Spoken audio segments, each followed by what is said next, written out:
Assalamualaikum warahmatullahi wabarakatuh. Kembali lagi bersama Sublahan Radio. Untuk menambah semangat jangan lupa subscribe dan like video ini, tidak usah berlama-lama langsung aja ke ceritanya. Mungkin di antara kalian pernah mendengar cerita tentang para perantau dari tanah Jawa yang tidak bisa pulang begitu menginjakkan kaki di tanah Kalimantan. Sebenarnya bukan hanya dari Pulau Jawa, beberapa pendatang dari daerah lain juga pernah mengalami kejadian serupa. Konon, rohnya diikat menggunakan mantra oleh seorang tetua Dayak, dimasukkan ke dalam guci, dan dikubur di dalam tanah. Memang terdengar mengada-ada, tapi begitulah selentingan yang sering kudengar. Suku Dayak di daerah Sungai Barito menyebutnya panglarangan, yaitu mantra pengikat roh. Bisa jadi, daerah lainnya di Kalimantan memiliki istilah yang berbeda, tapi tujuannya sama. Menurut kabar angin, seseorang yang terkena panglarangan akan kesulitan saat hendak pulang kampung. Berbagai kejadian ganjil dan di luar nalar akan segera terjadi, meskipun sang korban hendak pergi diam-diam. Dan, tidak sedikit cerita tentang korban yang terpaksa menghabiskan sisa hidupnya di tanah rantauan, tidak sedikit cerita tentang perantau yang mendadak demam panas sewaktu hendak kembali ke kampung halaman. Juga pernah tersiar kabar cerita tentang karyawan sawit yang mendadak kembali ke mes perusahaan dalam keadaan linglung, padahal sudah mencapai bandara. Bahkan, ada pula yang meregang nyawa dalam perjalanan. Ada penumpang yang meninggal tanpa sebab di pesawat, ada pula yang menghembuskan napas terakhir saat sedang di atas kapal laut. Berbagai cerita tersebut, awalnya kuanggap hanyalah isapan jempol. Tidak lebih dari omong kosong untuk menakut-nakuti anak kecil. Selama 34 tahun aku hidup di Kalimantan, tak pernah sekalipun aku bertemu hantu, dan inilah kisahku. Kota kecil di pedalaman Barito, Agustus 2019, sudah 3 hari aku bersembunyi di kota ini, mendekam di sebuah losmen murah yang bau pesing, jorok, dan dipenuhi kutu kasur. Selama itu pula aku luntang-lantung tidak jelas, menghindari kejaran para penagih hutang dari kota. Seorang bandar judi mengirimkan 4 orang penagih hutang yang terkenal ganas. Memang, sekitar 6 bulan lalu aku kalah lumayan banyak di lapak judi Dadu Gurak. Sepeda motor yang kugadai tidak cukup untuk menutupi kekalahan. Sisanya, aku terpaksa berhutang. Dan, jumlahnya kian lama kian membengkak tak masuk di akal. Dasar, ayah tidak bertanggung jawab. Kau sudah janji, beliin anakmu sepeda jika ia ranking 3 besar. Apa kau tak punya hati, berbohong dengan anak sendiri? Heh, bentak mantan istriku di ujung telepon. Ya ah. Mau gimana lagi, duitku sudah habis. Untuk makan saja, aku kasbon di warung, jawabku memelas. Hei, Ancah. Aku memang mantan istrimu, tapi tidak ada namanya mantan anak. Menafkahinya adalah tanggung jawabmu. Apa kau tak punya malu? Sudah berapa kali kau ingkar janji? Hei, besok, besok, besok. Sudah bertahun-tahun, selalu aja besok. 1000 perak pun tak pernah kau kasih ia uang. Pantas saja, anakmu tak mau bertemu denganmu. Dasar laknat, Dek, laknat katanya. Hatiku panas. Aku yang awalnya hendak mengalah, akhirnya tersulut. Hei, kau jangan asal menuduh. 2 minggu lalu ku kasih Azahra duit 100.000. Uang itu cukup untuk jajannya 2 minggu. Kecuali, kau pakai untuk beli bedak dan gincu. Cih, 100.000 cukup untuk apa? SPP, baju, pakaian, makan, selama ini aku yang ngongkosi. Uangmu. Kalau tak habis di meja judi, kau habiskan bersama perempuan karaoke. Dasar lelaki tak berguna. Tut, sambungan telepon genggam mendadak terputus dari seberang sana. Kupanggil berulang-ulang, justru nomorku diblokir. Aku merutuk sejadinya di dalam hati. Wanita itu berani bertingkah sementang punya suami baru. Sementang suaminya sekarang seorang PNS, seenak hati ia menghinaku. Cih, lihat saja. Jika uangku sudah terkumpul, akan kuajak putriku tinggal bersamaku. Aku akan menjadi ayah terbaik. Batinku, waktu pun terus berpacu. Selama 6 bulan aku berhasil main kucing-kucingan dengan si bandar judi. Aku selalu berhasil menghindar dari departemen kolektor yang ditugaskan mencariku. Selama itu pula, pekerjaanku sebagai sopir travel berjalan lancar meski diliputi perasaan gelisah. Namun, situasi menjadi genting sejak 3 hari yang lalu. Koh Atong, bosku, mencak-mencak di ujung ponsel. Padahal, aku baru saja tiba di kota kecil ini, setelah mengantar penumpang dari Palangkaraya. Encah, gawat. Pokoknya gawat. Kamu harus hati-hati. Kamu harus sembunyi. Gak gawat kenapa, bos? Preman Dayak. Preman Dayak dari Kapuas mencarimu, Dek. Mendadak perasaanku menjadi tak tenang. Mencariku? Urusan apa? Sahutku gugup. Utang. Apalagi kalau bukan perkara utang. Kau pikir apa? Heh. Orang-orang mencarimu pasti selalu urusan utang. Kamu pasti berjudi lagi. Dasar celaka.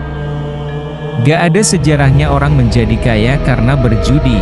Suara Koh Atong terdengar penuh emosi di seberang sana. Aku tahu, ia tidak peduli keadaanku. Tapi, ia lebih mengkhawatirkan jika mobilnya dirampas. Gak ada, bos. Aku sudah lama berhenti judi. Aku juga gak tahu, siapa yang tiba-tiba menagih hutang. Aku pasti difitnah, bos. Ini fitnah. Pasti ini ulah mantan istriku. Kamu tahu, kan, wanita busuk itu ingin menjauhkanku dari anakku. Alah, jangan banyak alasan. Aku gak mau tahu, kau sembunyi dulu di sana sampai keadaan aman. Yang mencarimu bukan preman sembarangan, tapi Ateng Kayau. Dengar kau, Ateng Kayau. Orang gila haus darah. Aku terhenyak mendengar nama Ateng Kayau. Orang gila yang cukup punya nama di dunia jalanan. Sesuai namanya, Ateng Kayau bertubuh kecil. Tapi, nyalinya melebihi gunung. Kayau, arti memenggal kepala. Meski dilebih-lebihkan, tapi reputasinya cukup membuat nyali gentar. Aku menarik nafas dalam-dalam, mencoba menenangkan bosku yang panik. Bos, kau kan tahu, 4 hari lagi anakku ulang tahun. Aku sudah janji, bakal membelikan dia sepeda. Kalau aku tidak menarik penumpang, dari mana aku dapat duit? Sejak kapan kau peduli anakmu? Dari dulu, tak pernah kau ingat kapan ia ulang tahun? Bos, sekali ini saja, aku ingin jadi ayah yang baik. Bos kan punya anak dan cucu, masa gak ngerti perasaan seorang ayah? Wan, heh. Justru karena aku ngerti bagaimana menjadi ayah, makanya aku tak pernah berjudi. Pokoknya, kau sembunyi saja di situ. Jangan kemana-mana sampai keadaan aman. Kalau mobilku kenapa-kenapa, awas kau. Suara Koh Atong makin meninggi di seberang sana. Aku memutar otak. Tak mungkin aku sembunyi tanpa memegang uang. Oke, Koh. Tapi, kirimin aku uang dulu. Aku tak punya pemasukan kalau tidak narik penumpang. Kalau gak, aku akan nekat cari penumpang. Sesuai dugaan, bos travelku kembali mencak-mencak. Namun, aku tidak kehilangan akal. Kuancam si pelit itu bahwa aku akan terus menarik penumpang tak peduli ada debt collector berkeliaran. Jika disergap di tengah jalan, akan kuberikan mobil travel untuk membayar utang. Dasar sialan. Koh Atong memaki, berbagai kata umpatan keluar dari mulutnya. Kujauhkan ponsel dari telinga, tak kuat aku mendengar suaranya yang cempreng. Namun, Koh Atong akhirnya melunak. Kijang Innova tentu saja lebih berharga dari nyawaku. Selang beberapa saat, ia akhirnya setuju mentransfer sejumlah uang ke rekeningku. Tapi ingat, tetap kupotong dari upahmu. Gak ada yang gratis, paham? Sumut Koh Atong kesal. Dasar Tiongwah, balasku dalam hati. 3 hari berlalu, tidak ada yang bisa kulakukan kecuali makan, tidur dan ngopi di losmen murah ini. Uang yang ditransfer Koh Atong sisa 100.000, hanya cukup untuk 2 kali makan. Di daerah pelosok seperti ini, harga berbagai kebutuhan 3 kali lipat dibanding ibu kota provinsi, minta kiriman dari Koh Atong lagi, sama saja bunuh diri. Si buncit sipit itu pasti akan memecatku, lantas melapor ke polisi dan menuduhku melarikan mobilnya.